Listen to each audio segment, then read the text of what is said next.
pasti perang dunia ketiga. Wah, pendeta Rubin Adi segala macam perang dunia ketiga. Nggak ada, nggak bisa. Masih lama. Perang dunia ketiga itu masih nanti ya. Paling cepat 5 tahun lagi, paling lambat 20 tahun lagi. Tapi pasti perang. Siapa yang mulai? Cina yang mulai dengan membangkitkan Islam. Karena Islamnya sudah mau mati. Ya, dengan kalahnya Iran, maka Iran adalah benteng terakhir dari Islam. Selesai. Negara Islam terakhir Iran. Kelar. Maka Indonesia akan segera menjadi negara sekuler. Ya. Tetapi udah bubar, sudah kolaps. Indonesia ini sudah berat.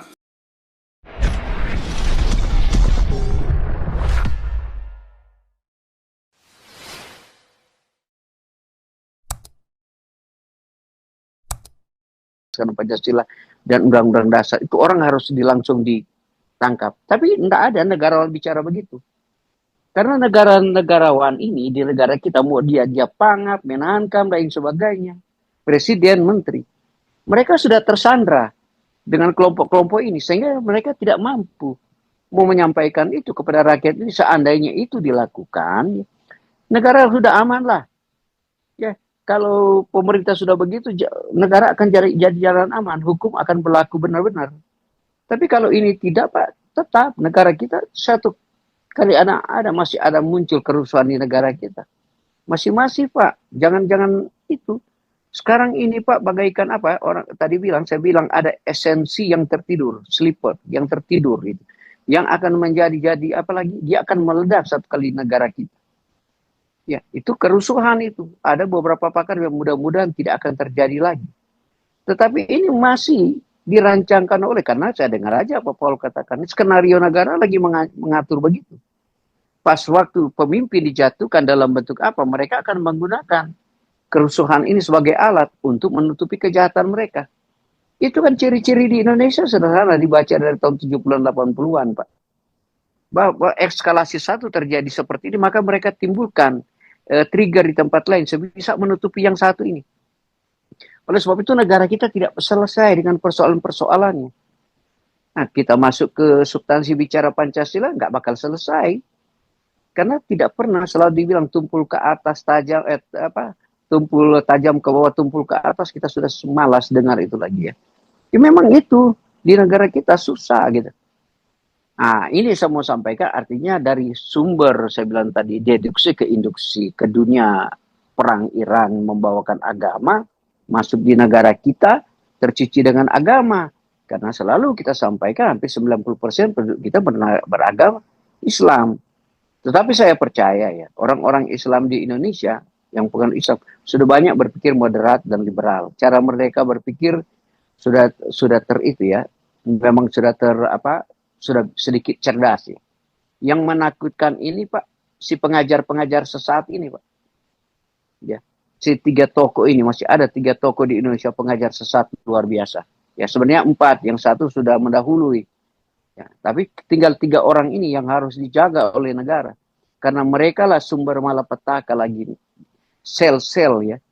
Yang menjadi malapetaka di negara kesatuan ini, tokoh-tokoh ini. Ini dijaga oleh negara. Supaya kita di sini enak berbicara bagaimana kita mendeteksi secara dini baru antipasi. Bagaimana sebelum terjadi kerusuhan, kita sudah jawab secara dini. Ini kepintaran kita di tempat ini. Senang berdiskusi. Ya. Kemudian ya tadi saya mau katakan tadi di Syria kemarin dibom gereja Ortodoks 22 orang meninggal, direspon oleh pemerintah di sana. Ya, mereka sekarang bagus. Si presiden itu sebenarnya affair-nya presiden Menteri Dalam Negeri, mereka langsung mau menjelaskan tentang penegakan keadilan ya. Ada ini, ada itu, udah banyak, udah berpikir secara modern gitu. Nah ini teman-teman, artinya tadi tanya, siapa yang mendukung Iran? Itu kan pertanyaan Pak Paul tadi sama Pak Lombong Toba. Yang diberikan Houthi, dan lain sebagainya kelompok dia barangkali, atau Yaman. Tapi bukan persoalan di situ. Saya mau melihat kelompok-kelompok negara Islam ini. Karena saya bilang, mereka selalu menarasikan seperti itu. Soliditas dan solidaritas itu. Seperti dilakukan oleh media-media di Indonesia. Yang tadi kita dengar kan, oh ada pendukung dari negara-negara Islam. Saya kira sudah tidak ada seperti itu lagi sekarang. Mereka akan melihat secara objektif apa yang terjadi, peperangan negara ini. Objektifnya dalam konteks bahwa Wakil Presiden Amerika mengatakan bahwa dia tidak berperang untuk rakyat Iran. Dia berperang untuk menghancurkan site nuklirnya itu. Itu pernyataan dia luar biasa, angkat topi. Sama dengan pernyataan Benjamin Netanyahu. Ya. Sama dengan pernyataan Presiden. Mereka tidak akan menghancurkan ya basis-basis sumber umpamanya dagangnya Inggris sama Iran yang ada di sana atau dengan Cina. Mereka basis itu tidak dihancurkan, tidak seperti kita mau bilang mau dihancurkan.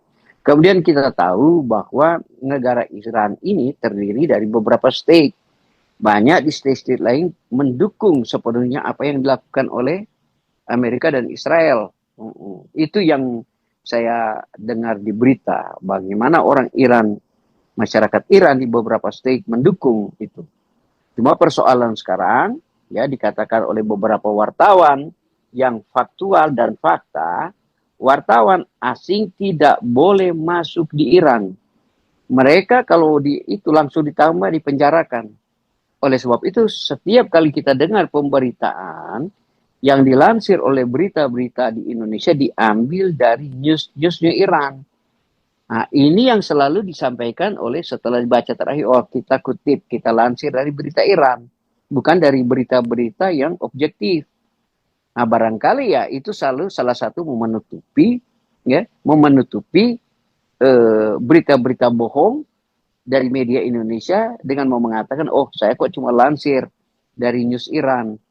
Sama aja tadi penjelasan Pak Paul, masalah Al Jazeera. Memang Al Jazeera itu bagus kalau kita dengar Inggrisnya. Ya, kalau sudah ke Arab-Arabnya itu dia akan beralih berita, udah berubah. Seperti tadi saya baca masalah apa pengeboman dia bilang airportnya yang ada di Israel. Ternyata tidak ada pengeboman apa secara signifikan di airportnya Israel. Coba Anda baca hari ini di Yahoo atau di Google mana itu. Nah, karena ini digiring terus, orang-orang Indonesia digiring oleh berita-berita kebohongan. Sehingga otak-otak Indonesia lebih banyak dibohongi oleh berita-berita yang ada. Itu kita, Pak Paul, kita sampaikan terus itu, supaya rakyat kita terbuka cara berpikir. Tidak dibohongi dengan berita. Ini saya senang begini. Diberikan pembinaan, terus diberikan arahan, supaya jangan digiring dengan kebohongan terus. Karena negara kita kalau digiring dengan kebohongan akan rusak. Begitu juga saya bilang Prabowo. Jangan loh, kalau you jangan impromptu ngomong begini, oh kalau you serang Amerika, serang Iran, Rusia akan membalas kamu loh. Jangan loh. Jangan lu cari alasan gitu. Oleh sebab itu lebih you lambat berpikir, cepat berpikir, lambat berbicara. Itu yang jadi seorang pintar, itu ambil di Alkitab gitu. Lebih baik you cepat berpikir tapi lambat berbicara. Ya saya minta kepada Prabowo, jangan metode-metode retorika seperti Bapak sampaikan itu, saya bilang celana dalam tua lah tuh metode. Cuman saya mau nyingkat Bapak lebih cerdas, berpikir ya positif. Kalau umpamanya seandainya Amerika mau menyerang Iran, Bapak kasih pendapat begini. Barangkali mungkin ya Rusia akan ikut. Nah itu masih bagus, dilematis. Tapi kalau bikin pernyataan akan mengancam balik, Pak, ya Bapak seolah-olah presiden Rusia gitu. Akhirnya memutar balik, oh saya kok banyak deliver banyak, Pak. Itu saya bilang metode diplomasi kampungan itu Pak, saya bilang. Janganlah. Yang penting lebih baik Bapak coba ya. Saya bilang tadi banyak membaca, banyak menganalisa tapi sedikit berpikir. Itulah yang memberikan sedikit komentarnya itu. Bapak lebih cerdas mau mengarahkan bangsa negara kita menuju masyarakat adil dan makmur ya. Itu coba pesan saya kepada Pak Presiden ya. Kemudian ya rubahlah sistem paradigma negara Pak. Hapuskanlah Pak. Ya, hapuskanlah saya bilang. Sistem keagamaan di Indonesia. Itu yang menghambur-hamburkan uang negara karena di situ Pak. Gunakanlah seperti yang diajarkan oleh Elon Musk itu tentang doge itu Pak. Department of Efficiency gitu. Ada efisiensi. Kalau negara ingin maju, efisiensikan itu Pak keuangan negara. Ya, lepaskanlah sistem agama itu di negara kita. Dan kita percaya Bapak juga menyupport lah ya lembaga-lembaga agama di negara kita. Walaupun itu secara kelembagaan yayasan gitu. Nanti pakai apa Pak? Pakai Bapak pakai aja apa namanya kalau dibilang sekretaris negara. Nah, dari sekretaris negara ya yang coba mau melihat itu. Hilangkan aja Pak. Departemen Agama dihilangkan Pak. Karena itu mengabur-hamburkan uang Pak. Nah ini saran saya Pak. Kalau mau itu, tapi kalau Bapak nggak mau dengar nggak apa-apa. Ya terima kasih Pak Paul. Itu pandangan saya tentang secara global bagaimana Iran ini coba memproksi agama Islam sebagai alat supaya membela. Ternyata sampai sekarang dari OKI dan dari Islam belum ada respon tentang hal ini. Terima kasih, Shalom. Tuhan memberkati kita Oke, semua, Pak Paul. oke. Ini kita sudah jam 12 di sana. Kita akan sudahi. Terima kasih buat teman-teman semuanya yang sudah bergabung bersama Belum ada. kita. Ya, oke. Kita akan mudah-mudahan ini didengar ya, ide, opini ya semua yang udah ada di sini, dan kita terus berdoa karena Indonesia ya yang bisa segera sadar, dan kalau bubar pun jangan sampai chaos. Makanya perlu kasih makan Indonesia ya. Percaya saya saudara ya, belum pernah ada nubuatan di komunitas ini yang meleset ya. Semua orang bilang, oh ini pasti perang dunia ketiga. Wah, pendeta Rubin Adi segala macam perang dunia ketiga. Tidak bisa. Masih lama. Perang dunia ketiga itu masih nanti ya. Paling cepat 5 tahun lagi, paling lambat 20 tahun lagi. Tapi pasti perang. Siapa yang mulai? Cina. Yang mulai dengan membangkitkan Islam. Karena Islamnya sudah mau mati. Ya, dengan kalahnya Iran, maka Iran adalah benteng terakhir dari Islam. Selesai. Negara Islam terakhir Iran, kelar. Maka Indonesia akan segera menjadi negara sekuler, ya. Tetapi udah bubar, sudah kolaps. Indonesia ini sudah berat. Kecuali Indonesia membangun hubungan dengan Israel bisa selamat. Tapi kalau enggak bubar. Saya mengundang Anda semua untuk berdonasi. Kalau bubarnya jangan sakit, jangan sampai gegeran.